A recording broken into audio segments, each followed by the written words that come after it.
All right, today we're jumping into the really provocative ideas of mathematician Eric Weinstein. He's got this theory he calls the grand unraveling, and to hear him tell it, pretty much everything is on the line. So let's just dive right in with his most, frankly, startling claim.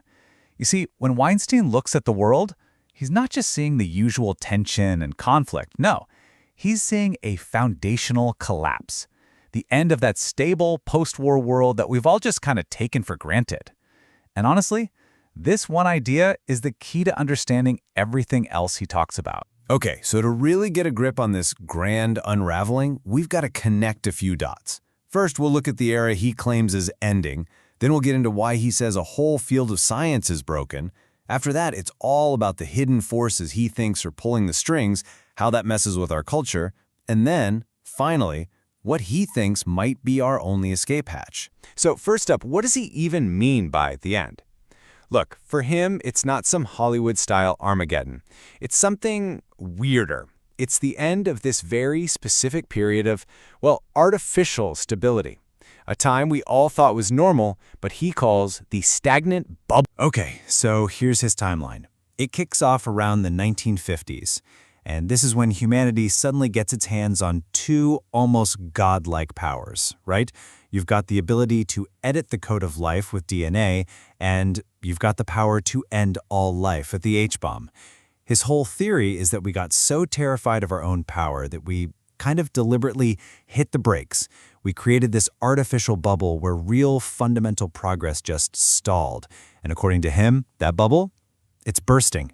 Right now. And if you want a perfect, terrifying example of what it looks like when that bubble bursts, here it is.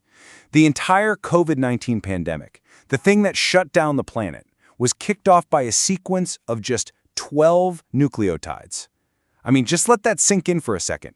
12! Our tech is now so powerful that a tiny little snippet of code can bring the world to its knees. But our wisdom, our ability to manage this stuff, it hasn't grown at all. We are just dangerously exposed. Okay, so that leads us right to the heart of the problem. If we're going to navigate this new, incredibly dangerous world, we desperately need some kind of major scientific breakthrough. But here's the kicker.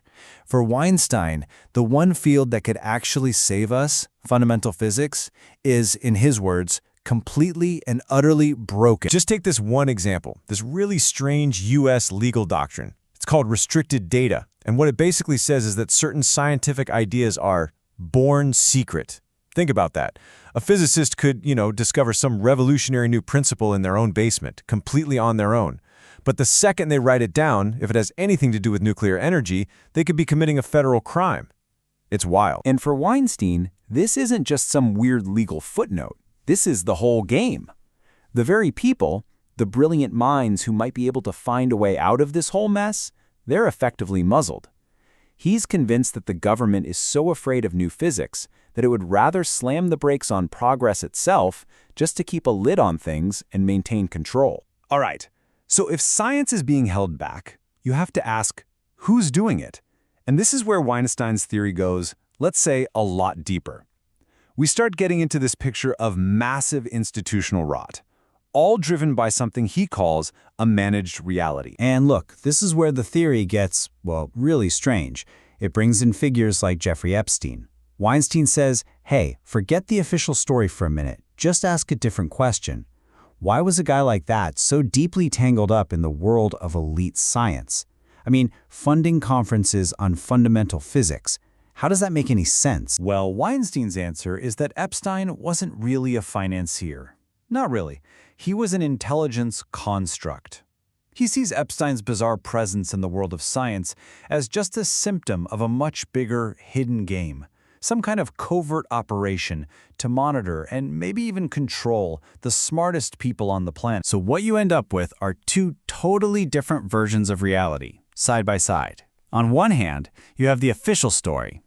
Our open, trustworthy institutions are guiding us through this amazing era of transparent change. But then you have Weinstein's managed reality, where those exact same institutions are secretly crushing progress. He thinks it's like we're all living in the Truman Show, programmed to just ignore what's really going on. Okay, so If our institutions are failing us and our reality is being managed, what does that actually feel like in our day-to-day lives? How does it affect you and me? Weinstein has a term for this. He calls it being unhooked. We're dangerously disconnected from the very things that are supposed to give our lives meaning. He has this brilliant scuba diving analogy he uses.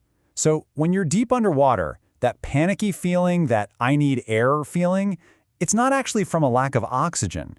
It's from a buildup of carbon dioxide. That's the proximate signal, the immediate alarm bell. But your ultimate need, the thing you'll die without, is oxygen. He argues our whole society is training us to chase those proximate signals, pleasure, status, fun, while completely ignoring our ultimate needs, things like societal survival. We're all just so busy having a good time underwater that we don't even notice the gauge on our air tank is heading towards zero. And Weinstein would say the symptoms of being unhooked are all around us. You see it in the decline of traditional structures. You see it in the lack of interest in having kids, this missing concern for legacy. It's this obsession with optimizing every little thing for its own sake, without any real purpose behind it. The logic is actually pretty simple. When people stop believing in the future, they stop building. So yeah, this is all painting a pretty grim picture, right? But Weinstein does offer one possible way out. Now, it's a long shot, it feels a little desperate, and it is wrapped up in this massive paradox. So what is that way out? Well, for Weinstein, the only real long-term solution is the one that Elon Musk talks about all the time. We have got to become a multi-planetary species. Because, let's be honest, as long as all of humanity's eggs are in this one very fragile atmospheric basket, we are always just one disaster away from extinction. The only real safety, he argues, is up. But this is where we hit the central, brutal paradox of our time. The hope, the only way out, is a radical leap forward in physics that lets us actually leave Earth. The obstacle?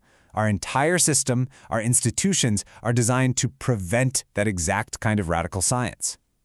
Sure, we can engineer the ships, but engineering by itself can't bend the laws of the universe. We need a new scientific revolution, and that, he claims, is forbidden territory. And so that's it. That's the knife's edge, where Weinstein's whole argument leaves us. It really boils down to this one final question that sums up the entire warning. If our systems are designed to stop the one thing that can save us, what happens next? It's a heavy question for sure, but one that really forces you to think about this strange and honestly fascinating and precarious time we're all living through. Thanks for joining me.